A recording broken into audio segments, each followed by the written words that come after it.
তো hello guys, তো কেমন হচ্ছে তোমরা? ভাই শেষমেশ আমাদের বদলাটা পূরণ হলো, আমাদের রিভেঞ্জ।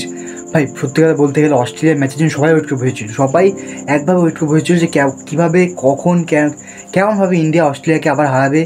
আর এটা ভাই যেমন তেমন ধর না, একদম ডাইরেক্ট ওয়ার্ল্ড কাপ থেকে বার করতো, মানে টি-20 ওয়ার্ল্ড কাপ থেকে একদম অস্ট্রেলিয়াকে ছিটকে ফেলে দেওয়া টাইপের করলো ইন্ডিয়া আজকে। ভাই সত্যি বলতে আজকের মতন খুশি ভাই 19শে নভেম্বরের হ্যাং আউটটা এখনও পর্যন্ত উঠেনি। সত্যি বলতে গেলে এখনও সেই দুঃখ, এখনও সেই 7 মাস আগের দুঃখ এখনও মাঝে মাঝে চোখে এখনও ভেসে ওঠে। ভাই মাঝে মাঝে কেন, প্রায় ভেসে ওঠে। আর বেশিরভাগ ভাই টি হেডের দেখলে, ভাই টি হেডের প্ল্যাটফর্মে দেখলে প্রচুর ভেসে ওঠে আর কি। কিন্তু ভাই আজকে ইন্ডিয়া রিভেঞ্জ নিয়েছে, মোটামুটি রিভেঞ্জ বলতে গেলে বেশ ভালো একটা রিভেঞ্জ, কারণ টি-20 ওয়ার্ল্ড কাপ থেকে অলমোস্ট অস্ট্রেলিয়া এবার বেরিয়ে গেল। ঠিক আছে, অলমোস্ট বলতে প্রায় বেরিয়ে শেষ, একদম একদম নকআউট ম্যাচ টাইপেরই ছিল, মানে ইন্ডিয়ার কাছে না অস্ট্রেলিয়ার কাছে নকআউট ছিল, বাট অস্ট্রেলিয়ার শেষ। যেমনভাবে রোহিত শর্মা শুরু করেছে আর যেমনভাবে ভাই হর্ষদীপ সিং আর বুমরা শেষ করেছে, ভাই প্রত্যেকটা কথায় চুমু খাওয়ার মতন সিন। যেটা আমরা শুরু করি ভাই, রোহিত শর্মা নিয়ে কথা বলা শুরু করি। রোহিত শর্মা হচ্ছে ফার্স্ট ইন্ডিয়ান প্লেয়ার যে টি-20তে 200টা 6 মেরেছে। ফার্স্ট ইন্ডিয়ান প্লেয়ার যে টি-20তে 206 মেরেছে, জাস্ট একবার ভাবো। আর যে কথা বলি টি-20 ফর্ম্যাটে এখন রোহিত শর্মা 1 নম্বরে। রোহিত শর্মা টি-20 ফর্ম্যাটে সবচেয়ে বেশি রান কত? রোহিত শর্মা রান হচ্ছে 4166, 4165 রোহিত শর্মা রান টি-20 ওয়ার্ল্ড কাপে, টি-20তে আর কি। আর সেকেন্ড আছে বাবর আজম 4145, আর থার্ড আছে বিরাট কোহলি 4103। এটা হচ্ছে রোহিত শর্মার। আর তার চেয়ে বড় কথা ভাই, যে মজা লেগেছে। আর এবার টি-20 ওয়ার্ল্ড কাপে সবচেয়ে ফার্স্টেস্ট হাফ সেঞ্চুরি রোহিত শর্মার নেবে। ফার্স্টেস্ট সেঞ্চুরি হতো ভাই, একটুখানি যদি মিস করেছি, বাট ফার্স্টেস্ট সেঞ্চুরি হতো। আর যদি আমার ইন্ডিয়া টিমের কথা বলি, ইন্ডিয়ান টিম অস্ট্রেলিয়ার সাথে টি-20 ওয়ার্ল্ড কাপে প্রথমবার কোনো টি-20 ওয়ার্ল্ড কাপে 205 টার্গেট দিল। ঠিক আছে, ফার্স্ট টাইম 205 টার্গেট দিয়েছিল, এটা অনেক বড়টাই।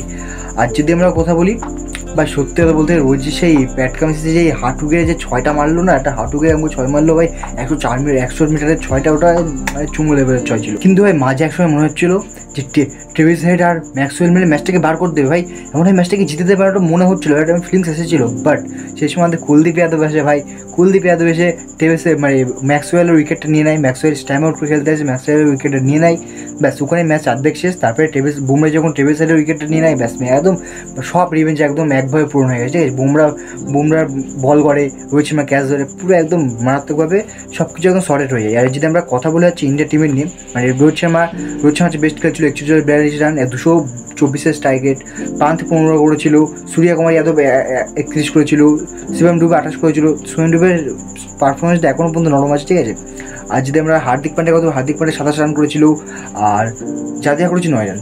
আর যদি ওদের ব্যাটসম্যানের কথা বলি, ওদের শুধু হেড দেয় 43 বলে 76 রান করেছে, হেডের ভালো হচ্ছিল। আর যদি আমাদের বলিং সাইড কথা বলি, আমাদের bowling side Harshdeep Singh 3 wicket নিয়েছে, বুমরা 1 উইকেট নিয়েছে, কুলদীপ যাদব 2 উইকেট নিয়েছে, আর অক্ষর প্যাটেল 1 উইকেট নিয়েছে ভাই। কিন্তু ভাই আমি যেটা বলতে ভুলে যাচ্ছিলাম ভাই, অক্ষর প্যাটেলের ক্যাচটা ভাই কী করে ভুলে যাই আমি। অক্ষর প্যাটেল যে মারাত্মক লেভেলের ক্যাচটা ধরেছিল ভাই, একদম হাই ফ্লো ভাই, একদম ফ্লাই করে ভাই, একদম মারাত্মক সিলড মারাত্মক ক্যাচ। তো বলতে গেলে ভাই একদম মারাত্মক চুমু লেভেলের ক্যাচ ছিল। চলো আজ এত পর্যন্তই, তো দেখা হচ্ছে নেক্সট ম্যাচে। আমরা তো কোয়ালিফাই অলরেডি করে গেলাম, আর তার সাথে অস্ট্রেলিয়াকেও বার করে দিলাম। চলো আজ এত, বাই বাই, টাটা, বাই।